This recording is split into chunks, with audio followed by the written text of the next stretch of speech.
Good morning. Good morning. I've been up early.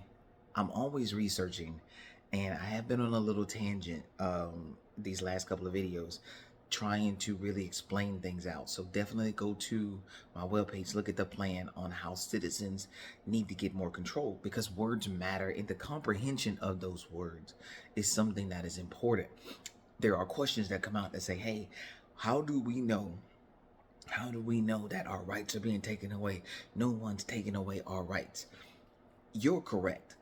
No one is directly saying I'm going to remove this right from you. This right to free speech, this right to this. They're just putting roadblocks in there. So you have to interpret it. You have to be able to comprehend what's going on.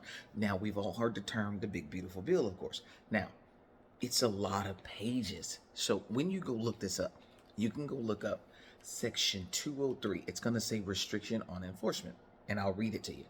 No court of the United States may issue a preliminary injunction or temporary restraining order against the federal government other than a preliminary injunction or temporary restraining order issued in a case proceeding under Title 11 United States Code if no security is given in an amount proper to pay the cost and damages sustained by the federal government when the injunction or order is issued pursuant to Rule 65C, the Federal Rules of Civil Procedure, after the date of enactment of this act. Okay, just that alone. It's a lot of words, and some people kind of get tongue tied. What that means is if your state brings up a case, or you as an individual brings up a case, and we're talking about rights, you know that you've done your research, and the government is going to pass a law that is going to infringe on your rights, and you're saying, I know that that's illegal. The government now can say that it's gonna cost this much if we can't do this, right? That's gonna be part of the conversation now. So you need to put up all of this money just in case you lose your case before you can even bring your case. So if the federal government, who takes in all of our tax dollars, says that, hey, you infringing on this thing that I want to pass is going to cost $1 billion, you now, or your state, has to come up with $1 billion to bring up that issue. When you talk about taking away rights, it's very subtly indirect, but very overtly direct.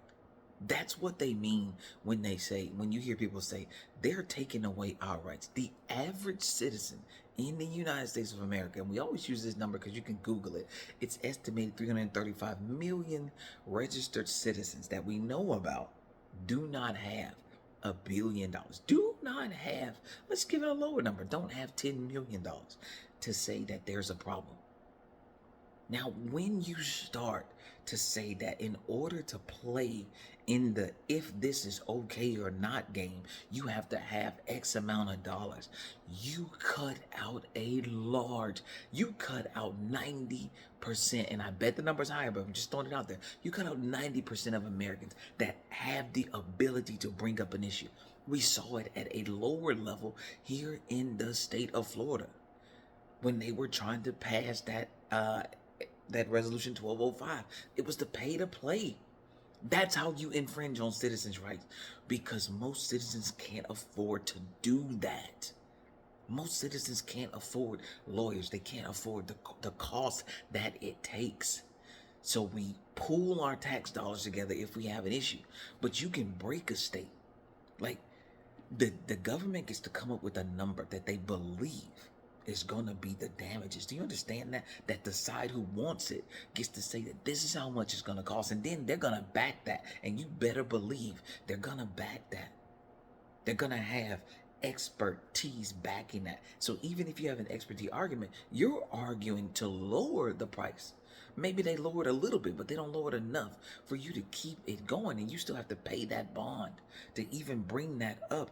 That's how we're saying, that's how we are trying to get you to understand the illustration of taking away citizens' rights.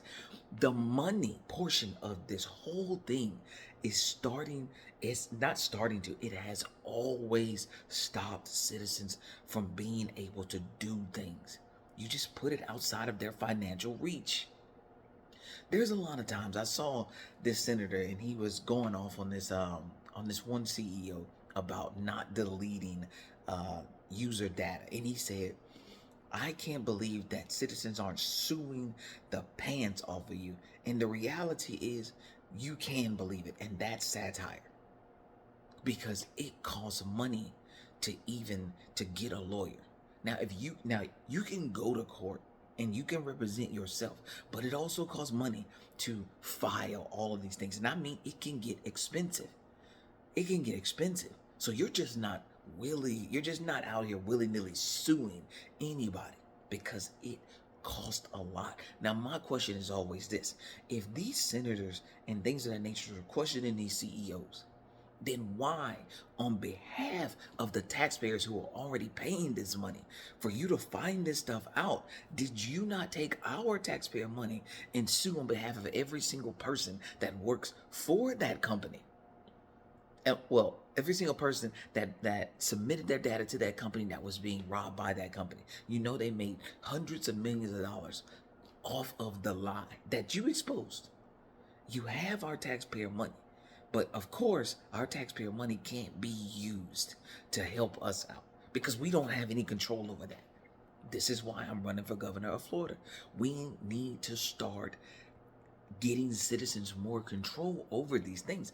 We don't have any control. When the senators have to vote on this simple provision, when they have to figure this out, when everybody has to come together to say, is this a provision we're going to keep? If they keep this provision, you just lost those rights.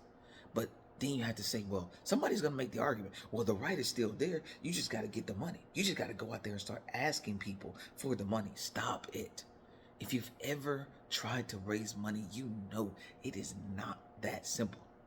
And there are times where you have to get in bed with things that you don't want to get in bed with, trying to do good and ultimately ending up having to be a part of something that's terrible. Now, we're always talking about how these super PACs are able to do all the things that they're able to do. Well, this is how. Because when you get things like this pointed out, you've got to remember that the root cause solution to fixing this is getting citizens more power and putting it in the hands of citizens to be able to bring up initiatives and not be financially put out of place just to do this. So yeah, I'm very passionate about looking at rights taken away from citizens, even if you have a way by wording to say, no, it's still available. You just gotta raise the money before. That's a timeline too, guys. There's a timeline in that. You gotta already have this money. You can't take like no years or 2 years. If you can't raise the money, you can't stop this issue from happening. Do you understand how we have a problem? Do you understand why I'm saying that it's a problem? And I have honestly came up with the solution. The solution is to give citizens more legislative authority, and then to start seeing that trickle effect evolve. Because right now, they are leaving the rights there, but you can't afford them. And if you can tell me that you can't guarantee me, there's a 99% chance that if a regular citizen finds out that there's a problem and there's a bond that must be paid, and you have 30 days, 45 days, they give you 90 days, you're probably going to have the hardest time raising $1 billion or even 100 million. They may even just look at how much you have and then just slightly give you a chance to put it out of your realm. I'm just here pointing out why I'm running for governor of Florida. Because if you can't see this, if you don't sit down and you don't read this, then you better get out there and look. And I only gave you the reference. Section 203, restriction on enforcement of the big, beautiful bill. Just that little line segment. I believe it is 15 lines. If you number the pages on the side, just that segment right there shows you how you can take away rights and keep the rights there and have an argument. And people will argue that, no, my rights are not taken away. Can you afford that? No, I can't, but it's available. Are you insane? It's not available if you can't touch it. It's not available to you. It's just there. And there are so many rules that have been made that are not available to you, that are just there. Because honestly, you can't afford to do anything about it. And that has to stop. And it needs to stop with you and me.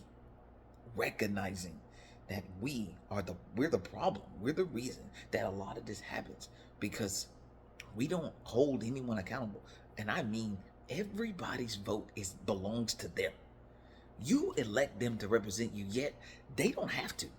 They can vote however they want to. They get freedom to be able to do that.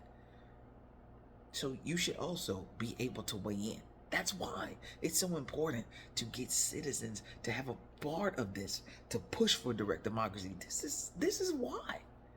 Because we don't control the individuals that we elect. You guys have a great day. I just wanted to bring that up because I'm kind of on a soapbox. Because I know I need more support. I know I do. I need you to get out there and sign them petitions and take them to your supervisor of elections office. So yeah, I'm a little bit upset. You guys have a great day.